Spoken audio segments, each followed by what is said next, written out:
Okay, so Reel 2 from Cinematic was released a few days ago. I wasn't aware that that was a thing. I thought it was coming out like at the end of this week. I don't know if this was a mistake, if it was like unintentionally released on Spotify a week early in one country and then Adam Young just decided, well, fuck it, I might as well release it everywhere then. Either way, it's come out and you've been asking me to talk about it, so I guess I'll do a quick review of that now. It's just going to be a short one today. We've already had 2 of the songs from this reel already. So Lucid Dream, which I reviewed a couple of weeks ago. If you want to hear my thoughts on that, there'll be a link in the description. And Not All Heroes Wear Capes. Now granted, it's a slightly different version to the single that he released like months and months and months ago. I think he released Not All Heroes Wear Capes before he even announced that Cinematic was a thing. So I know that it's a new version of it. It's not as acoustic as the previous one, but it's an okay song, I guess. It's kind of charming and it's nice and wholesome, isn't it? Because he's talking about his father. I couldn't really get into it that much. I think it's nice, don't get me wrong. Like, I'll listen to it occasionally and be like, oh, that's quite nice. But I don't, like,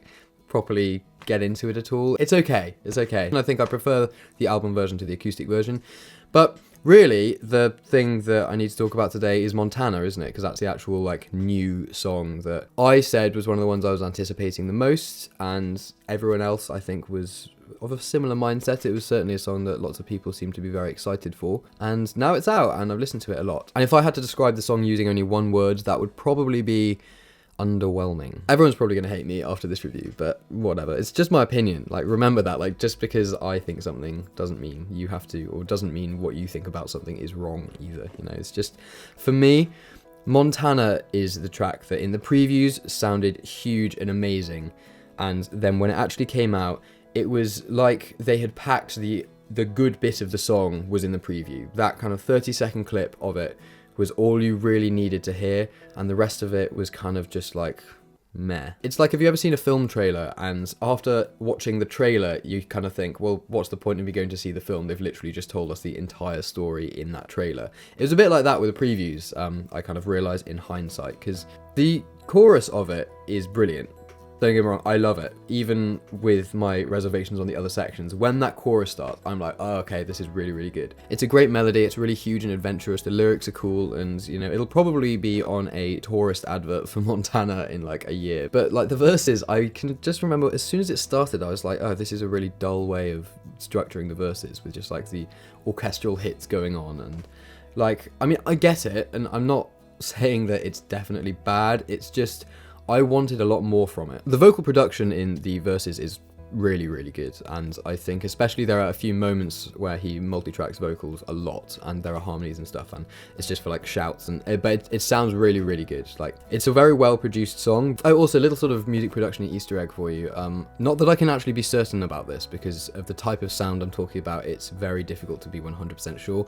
But after the first like 4 bars of the first verse, there's this like a metallic hit that comes in on every second and fourth beat. Kind of sounds like someone is smacking a metal chain with a hammer in a garage, but I'm pretty sure that it's the same sample that he used on his Mount Rushmore score, because there's a whole load of metallic hits in that. And I know that he made his own samples for these sorts of things, so like, it's fine. But yeah, for me, the choruses of the song completely save it, because the rest of it is just kind of like dull, and you're probably gonna disagree with me, and that's fine. Like, it's absolutely fine.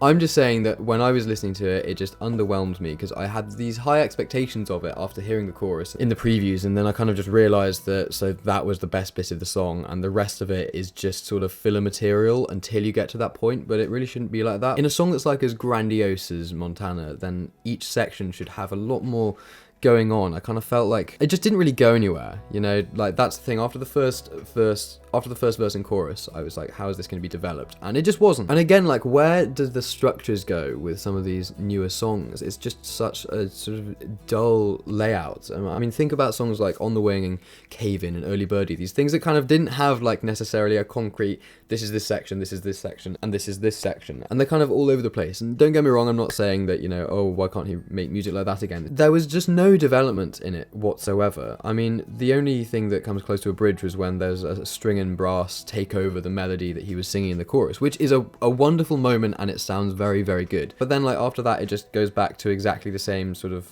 pattern as in the first verse, basically, and then it just finishes as well. I don't know, maybe I'm too cynical. I should just be an unrelenting fan and say that everything is fantastic, even though I don't think it is. But I don't know, the more I listen to it, the more I enjoy the chorus. But like the rest of it, like I said, it just feels like it's all filler for that chorus, which is brilliant. It's like he wrote this amazing chorus and then was like, oh, can't really be bothered to write an amazing verse and everything as well. I'm just gonna fill it with some kind of fairly bland, orchestrally sounding stuff. And also, in terms of things being underwhelming, the pre-chorus, was that an intentional, let's make this as boring as possible as a contrast to what the chorus will be? You know when he's like, on North Fork Road, you're almost home? Like, I just know, when I first listened to that, I was like, oh, come on, like, do something else. Anything else other than that. It kind of made me think a little bit of this scene from Peep Show. It is very sort of, da, da, da, da, oh God. It kind of just seems to me, for lack of a better word, a bit lazy, I guess. I mean, I feel like whenever I make these videos, I spend 90% of the time talking about the things that I don't like and the 10% talking about the things that I do. And I think the reason for that is because, you know, I'm by no means like a super fan of Adam Young or anything. I used to be when I was like 16 to 19. And because I still do listen to his music, I feel like I can talk about it. And the thing is because I know that he has released music that is really, really good. Whenever there is something that I feel is missing, it sticks out more obviously than with, you know, another artist. I always expect something from him to be really, really good, and then when it's not, it's just so much more obvious to me. Montana is a good song, and I do enjoy listening to it, and I've listened to it quite a lot, but I listened to the song for the choruses, really. I just wasn't totally blown away by it in the way that I thought that I would be. But who knows, maybe that's what the alternative version of it is for, so I'm kind of holding out hopes for that one. But there we go, those are my thoughts on Montana and Real 2 in general from Owl City's upcoming album Cinematic. And I would love to know what you think. I'm sure some of you probably disagree with me on what I've said in this video, so I'd love to know why. Maybe you know, agree with me on this and disagree with me on that. What are your thoughts on Montana and Real 2 in general? I would genuinely love to know all of that, so let me know down in the comment section there. Thank you so much for watching. I really do hope you've enjoyed this. Have an absolutely fantastic evening, because I'll be releasing this in the evening, unlike when I usually do it 9 in the morning. Have a lovely evening, and I'll see you very soon.